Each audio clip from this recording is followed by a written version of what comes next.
datang ke masjid, ambil air wudhu sama-sama. Kita pakai sepatu, ada orang pakai sendal.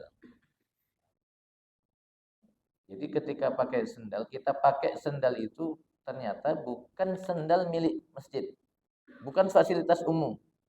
Kita pakai sendal orang yang berjamaah di situ tanpa izin. Maka ini disebut ghusub dan itu tak boleh. Dan itu dianggap biasa-biasa saja. Ah, sudahlah, kan ada sendal dipakai. Bisa jadi orangnya tak ridho, dia sayang sebetulnya tidak boleh kena air. Ternyata kita pakai kena air. Bermasalah, zalim tak disadari. Assalamualaikum warahmatullahi wabarakatuh. Bismillahirrahmanirrahim. Alhamdulillahirabbil alamin.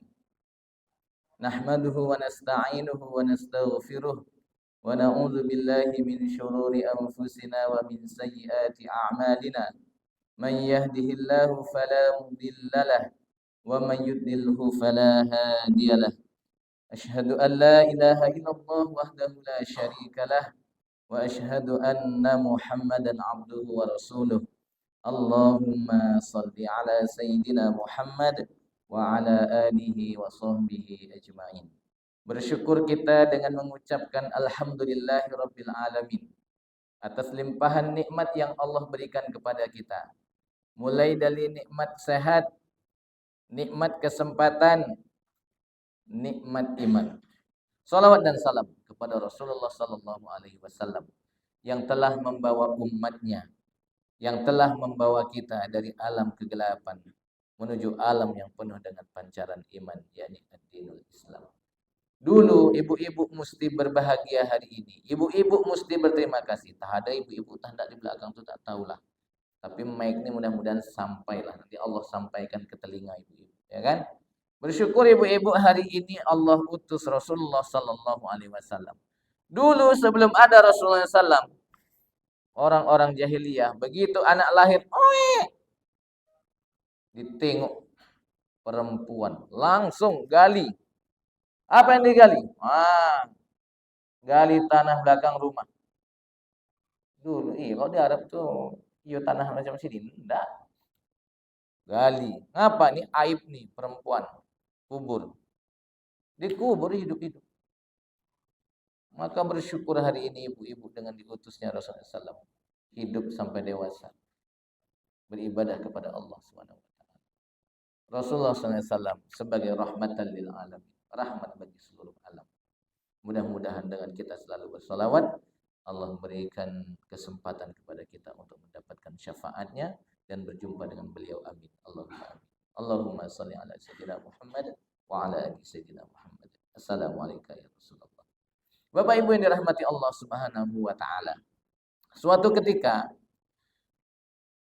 di zaman Nabi Musa alaihi salam, zaman Nabi Isa dulu, pernah terjadi namanya zaman paceklik.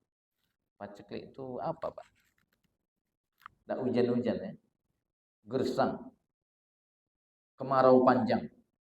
Maka ketika itu umatnya berkata kepada Nabi Musa, "Wahai kalamullah."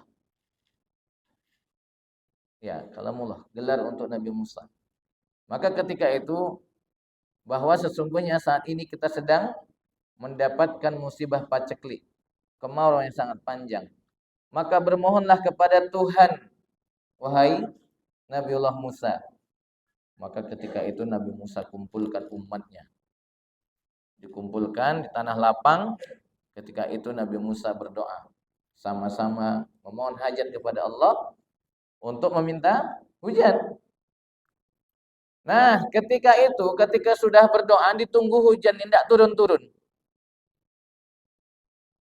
Maka Nabi Musa saat itu bertanya, apa penyebabnya ya Allah?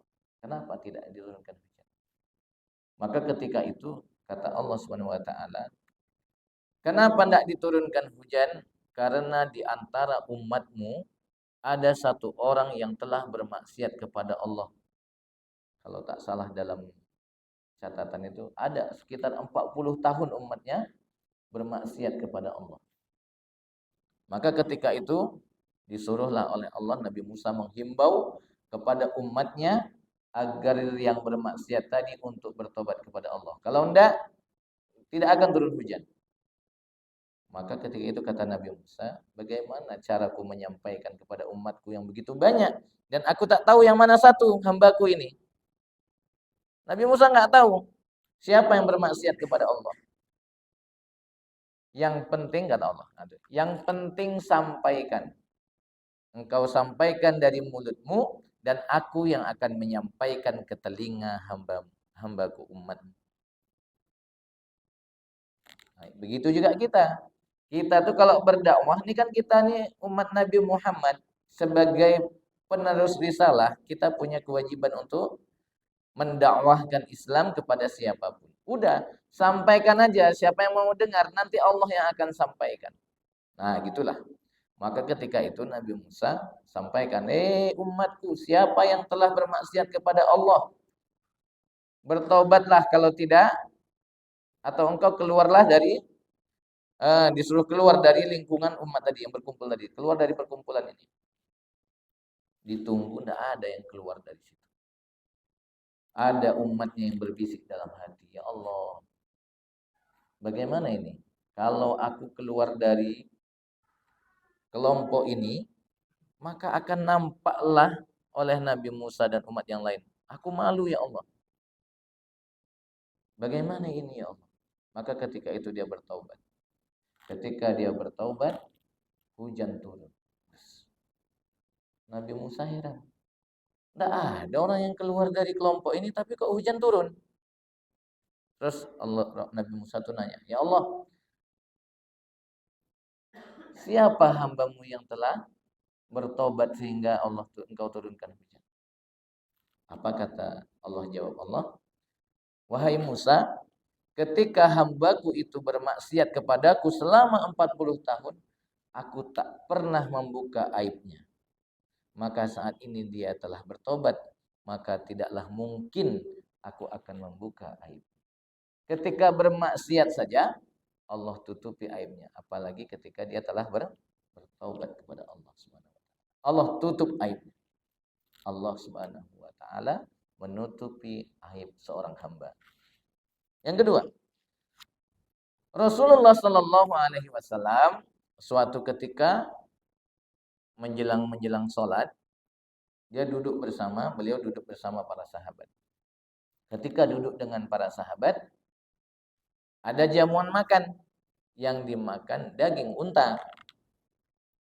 Jadi ketika makan, enak-enak menikmati hidangan yang disediakan tadi, makanlah sama sahabat.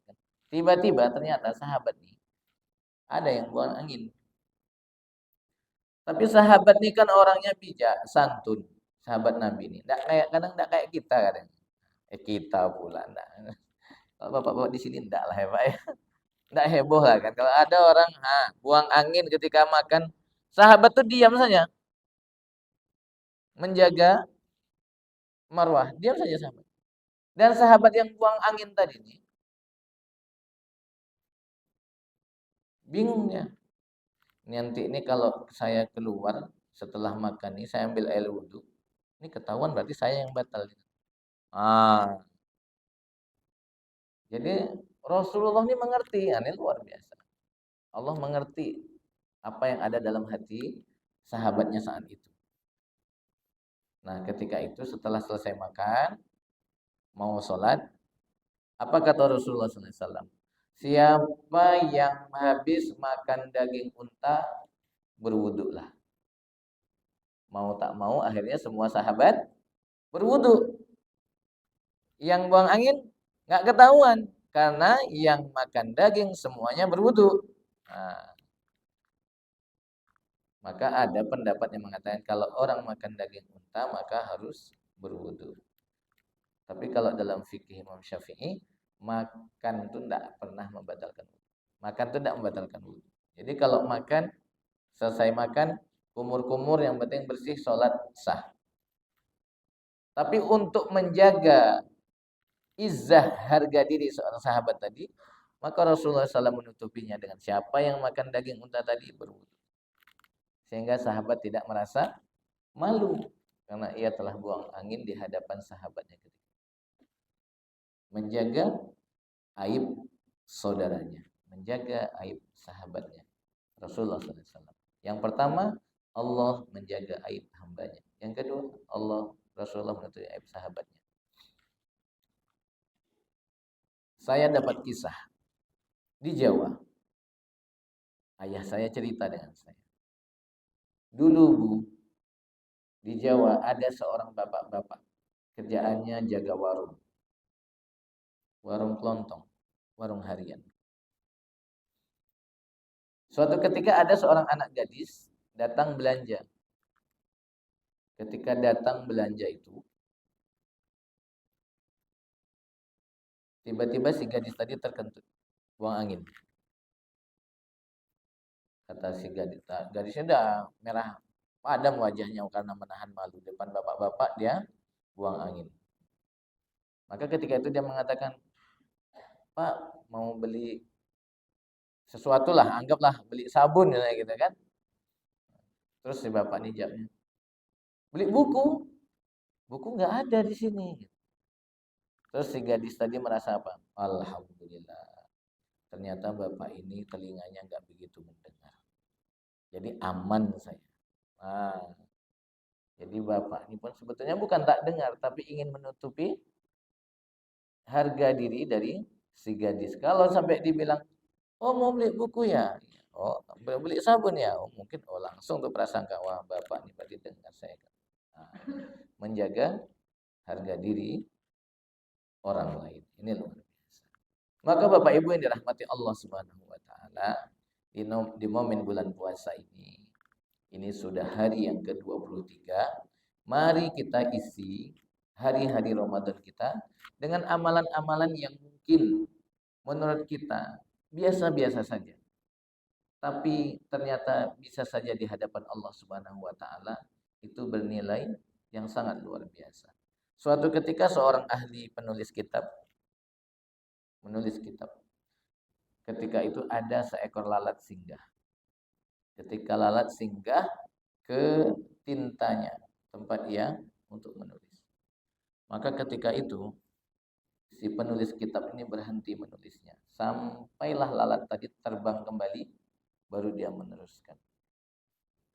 Menurut riwayat, ternyata si penulis kitab ini ditakdirkan oleh Allah Subhanahu wa taala ketika wafatnya, Allah pilih salah satu menjadi hamba yang dimasukkan ke dalam surganya Allah Subhanahu wa taala. Kenapa ia masuk surga? Bukan asbab dia sebagai penulis kitab, bukan sebab dia orang yang ahli ibadah, tapi disebabkan karena dia ikhlas dengan seekor lalat yang hinggap di tempat ia menulis kitab tadi, dan ternyata keikhlasannya itu di sisi Allah Subhanahu wa taala bernilai tinggi. Amalan sepele. Atau bahkan kita lebih berhati-hati, kadang-kadang sesuatu hal yang bisa merusakkan pahala kita, yang mendatangkan dosa pada diri kita, yang kita anggap sepele. Contoh, kalau kita kumpul bersama-sama. Kadang kita nih yang sering kan ke masjid nih aktivitasnya. Datang ke masjid, ambil air wudhu sama-sama. Kita pakai sepatu, ada orang pakai sendal. Jadi ketika pakai sendal, kita pakai sendal itu ternyata bukan sendal milik masjid. Bukan fasilitas umum. Kita pakai sendal orang yang berjamaah di situ tanpa izin.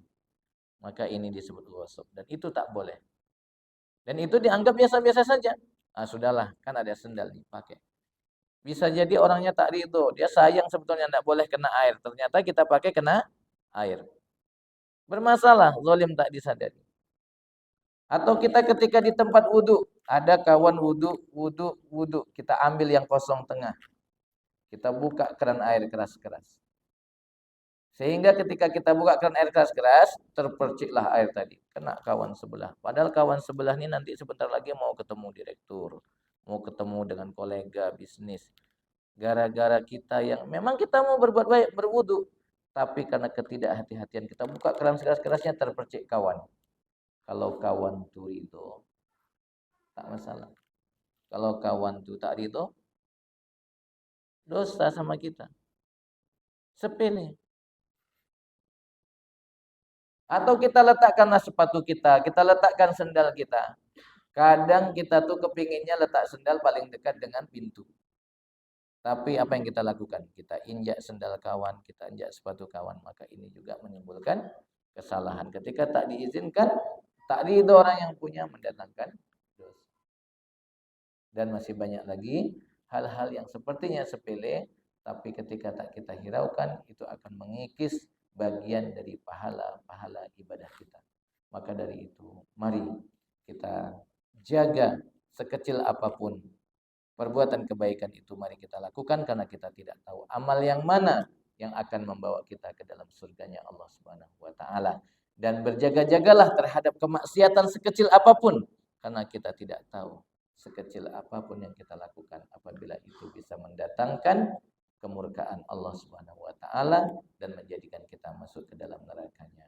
Nauzubillahi min dzalik. Semoga bermanfaat. Mohon maaf atas segala kekurangan dan kehilafan.